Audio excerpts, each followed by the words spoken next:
when looking back along this winding road to the old familiar markers of the mercies I have known. I know it may sound simple, but it's more than a cliche. There's no better way to tell you than to say God's been good in my life. I feel blessed beyond my wildest dreams when I go to sleep each night. Though I've had my share of hard times, I wouldn't change them if I could, 'cause through it all, God's been good. Magandang gabi po sa ating lahat. Salamat muli sa Panginoon na meron po tayong daily words of encouragement. Tayo po ay manalangin as we ask the Lord's blessing through our this program. Let's pray. Dakilang Diyos, salamat po Panginoon sa pagkakataon muli kaming may matututunan mula sa inyong salita. I pray everyone could find encouragement from your word and principle, O God, that we could be able to apply in our daily lives. Patawad din po sa lahat ng kasalanan at pagkukulang. Ito po ang aking dalangin sa pangalan ng Panginoong Hesus. Amen. So ang ating text po ay dito po sa Psalms 91 verse 15. Sabi ng Bible, He shall call upon me, and I will answer him. I will be with him in trouble.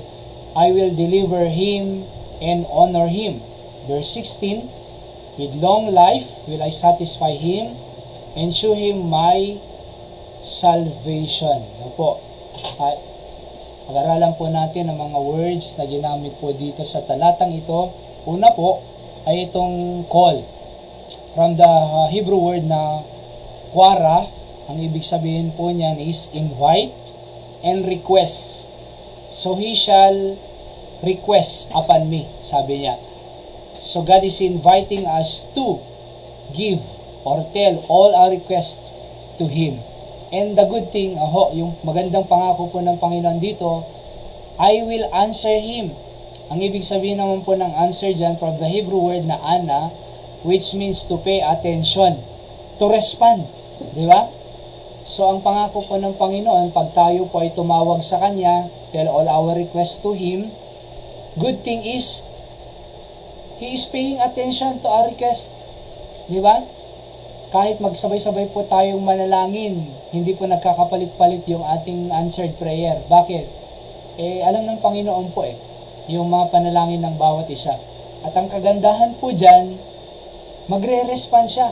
Kaya wag po tayong magsawang manalangin po sa Panginoon. Wag po tayong magsawang mag-request. By the way po, pag tayo po ay nag-call sa Diyos, nag-request sa Kanya, sabihin mo lahat ng pangangailangan mo. Sabihin mo lahat ang gusto mong sabihin sa Kanya. Hindi yung kaunti lang. Di ba? Hindi yung kaunti lang. Oo, yung sasabihin mo, dapat sabihin mo na lahat. Kasi ang promise niya naman po, sabi dito is, God is paying attention. And surely, magre-respond po siya. Kaya sabi ko po dyan, God has given us a privilege to call upon Him, and there is a sure promise of answering what we request from Him. So, sabi nga ni Pastor Sam sa amin, yung kwento niya, na may yung believer, namatay siya. Siyempre, believer, napunta sa langit, at nandun po siya sa langit, napakarami niyang nakita na mga bagay doon, na-amaze siya. Bakit? Ang dami niyang Panginoon. Grabe, tumingin ka sa left, napakarami. Tumingin ka sa right, napakarami. Tumingin siya sa likod, napakarami. Tumingin siya sa harap, napakaraming mga bagay na nandoon So tinanong niya ang Panginoon, sabi niya, Panginoon, kanino mo maibibigay ang mga ito? Ang sagot ng Panginoon sa kanya, sa'yo sana, hindi ka naman humihingi. Hindi ka naman nagre-request. Sa'yo sana lahat. Kaya ang pinakamaganda po dyan, pag tayo po ay nag-request sa Diyos, damihan mo na, sabihin mo na lahat ng gusto mo, sabihin mo na lahat ng dinidesire ng puso mo para sa'yo, para sa pamilya mo, para sa ibang tao, para sa ministry. Alright? Because God has a sure promise of answering our request. Ano po? Pangalawa pong word dito ay yung trouble po. Ang ibig sabihin po dyan, kasi sabi ng Biblia, I will be with him in trouble. From the Hebrew word na chara, which means affliction, distress. Yan po ang dalawang ibinigay po ng dictionary. No? At sabi niya, I will be with him in trouble, I will deliver him and honor him. Yung deliver po dyan, from the Hebrew word na chalats, draw out. So, sabi ng Bible, dumaan man siya sa affliction, may distress man siya, may trouble man siya, pero i-draw out ka. Oo, ipupull off ka. Aalisin ka ng Diyos sa trouble. Nakakita po ba kayong di ba maalala niyo po yung panahon ni Abraham na kukunin niya po si Lot doon sa Sodom at Gomorrah? At nung tatanggalin siya doon, kasi susunugin ng Panginoon yun eh. So, sa madaling kwento po, nung natanggal niya si Lot doon, nasunog ng Panginoon yung Sodom at Gomorrah because of homosexuality. So, draw out, pull off, na-deliver po si Lot doon from that affliction and distress. Ano po? Yung trouble, yung gugunawin ng Diyos yung Sodom at Gomorrah. So, ganun din po, ano man ang pinagdadaanan natin sa buhay, na trouble, trouble sa financial, trouble sa family, trouble sa asawa, trouble sa anak, trouble sa business, trouble sa lupa, trouble sa kaaway, ano man po yan, di ba? Ang sabi ng Biblia, I will deliver him. Do-draw out ka niya, aalisin ka niya, ipupull off ka niya, alright, and honor him.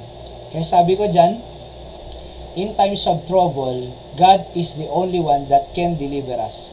Sa panahon po ng trouble, or affliction, or distress, ang Diyos lang po ang katangi-tanging nag-iisa na kayang mag-deliver sa atin, na mag-draw out sa atin, na mag-full off sa atin, na mag-alis sa Tagalog, doon sa kalagitnaan ng trouble. Ano po? Kaya pinakamahalaga, tumawag tayo sa Kanya, at sabihin natin lahat, at ang response niya, sasagot po siya. Ano po? Kahit nasa trouble tayo, kaya po tayong alisin ng Diyos yan. Kaya kang pagalingin kung may sakit ka, kaya kang pasahin kung malungkot ka, kaya kang palakasin kung ikaw ay nanghihina, kaya kang i-deliver ng Panginoon. So kung sasabihin natin, ang hirap ng buhay, kaya kang i-deliver sa poverty, kaya kang i-deliver sa anumang hirap ng buhay, kaya kang i-deliver sa walang makain, kaya kang i-deliver sa pag-aaral mo, kaya kang i-deliver na malalampasan mo yan. Oo, kaya kang i-deliver ng Panginoon sa anumang pinagdadaanan mong kaguluhan sa pagkakataong ito. Just call upon God and He will answer us. No? Panghuli po na pwede nating matutunang prinsipyo sa araw na ito, sabi ko dyan, when we request from God, then He will respond as He promised. Pag nag-request ka sa Diyos, magre-respond siya. Ang ganda eh. Oo, nag-request ka, di ba? Pag nag-request ka sa, for example, sa politiko, baka walang respond eh. Oo. So, baka wala. Pero, pag sa Diyos ka nag-request, sure na magre-respond siya because pinangako niya pong sasagot siya. And panghuli po, if we are in distress, only God can deliver us. Kung ikaw ay nasa distress situation, ang Diyos lang ang pwedeng makakapag-deliver sa atin. Ano po? Kaya huwag po tayong alis sa Diyos, huwag po tayong mawawala sa church. Bukas po mag-church tayo, worship place. Sa worship place natin, magpuri tayo sa Diyos, sa kabutihan niya sa ating buhay. Huwag tayong mawawala sa ating ministries. Huwag tayong mawawala sa kanyang kalooban, po, sa kanyang plano sa atin. Because He is the only one that can deliver us. Tayo po ay manalangin. Kilang Diyos, salamat sa inyong salita. Pagpalain niyo sa aming buhay na kahit papaano, Panginoon, meron po kami napulot na words of encouragement sa gabing ito. Pagpalain niyo po ang lahat ng nakikinig at magre-replay, Panginoon, ng kanilang pamilya. Tulungan niyo po sila. Deliver niyo po sila kung may pinagdadaanan po sila na trouble niyo po sa kanila.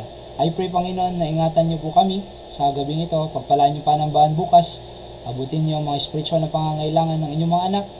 At dalhin niyo po sila sa araw ng bukas sa church upang sa ganon makarinig ng inyong salita, sama-sama kayong magpupuri sa inyo. Ito po ang aking dalangin at pasasalamat Sa pangalan po ng aming Panginoong Yesus. Amen. Magandang gabi po sa ating lahat. God bless us all. Yan po ang ating daily words of encouragement.